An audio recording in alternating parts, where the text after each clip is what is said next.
savvy and you don't understand that this is probably a man on the other end, or not even a man, maybe a computer that's running an algorithm, and you think you're actually interacting with a woman, you can get completely hooked. I've argued with bots before, and like I've actually that's like my big insult is like, you're a fucking bot, and that's all you can say when you know that you've been duped by a computer. Yeah. Whether it's customer service and you think you're talking to a real person, you're like, this is a fucking computer. This is a real person, but that's a real person. Yeah, she made $57 million since COVID. Oh my God. OnlyFans. Whoa.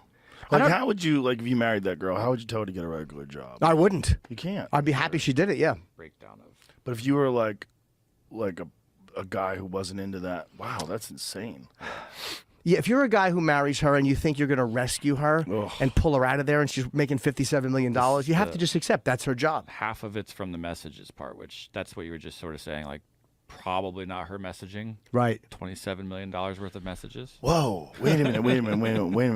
$27 million in money's been sent by guys?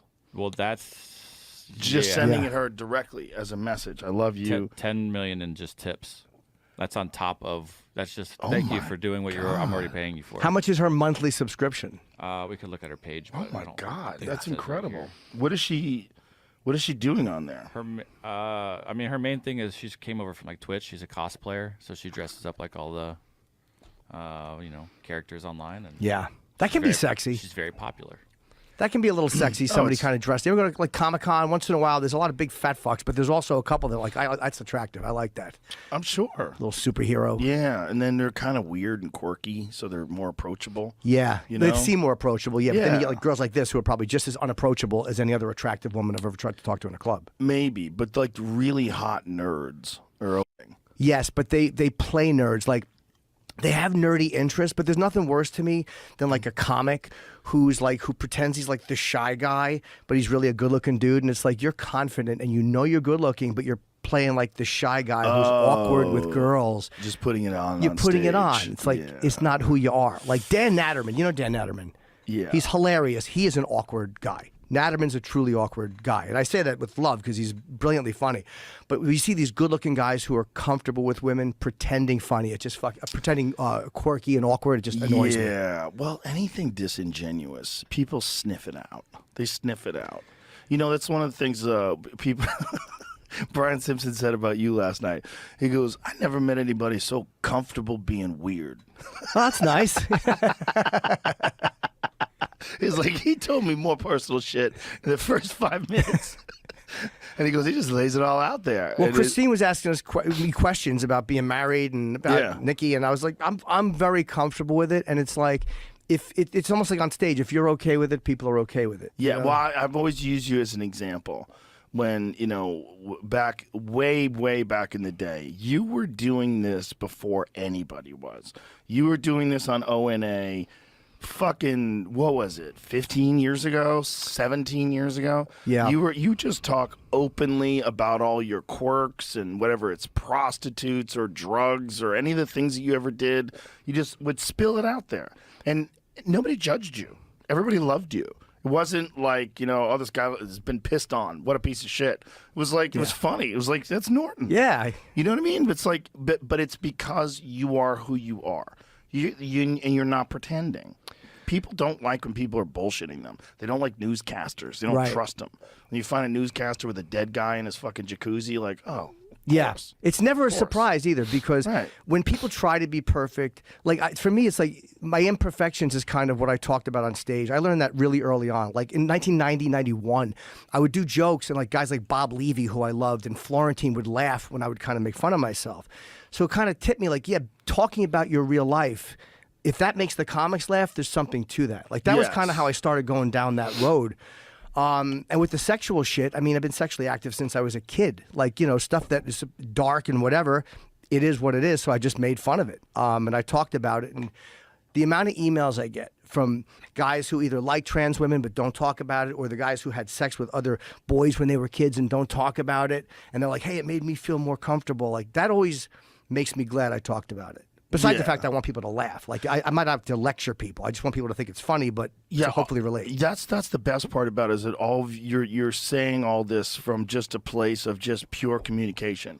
You're just trying to get people to laugh, and you're just being honest and telling your story. And also, you're accepted by everybody. Like nobody rejects you because of this or ignores you because of this.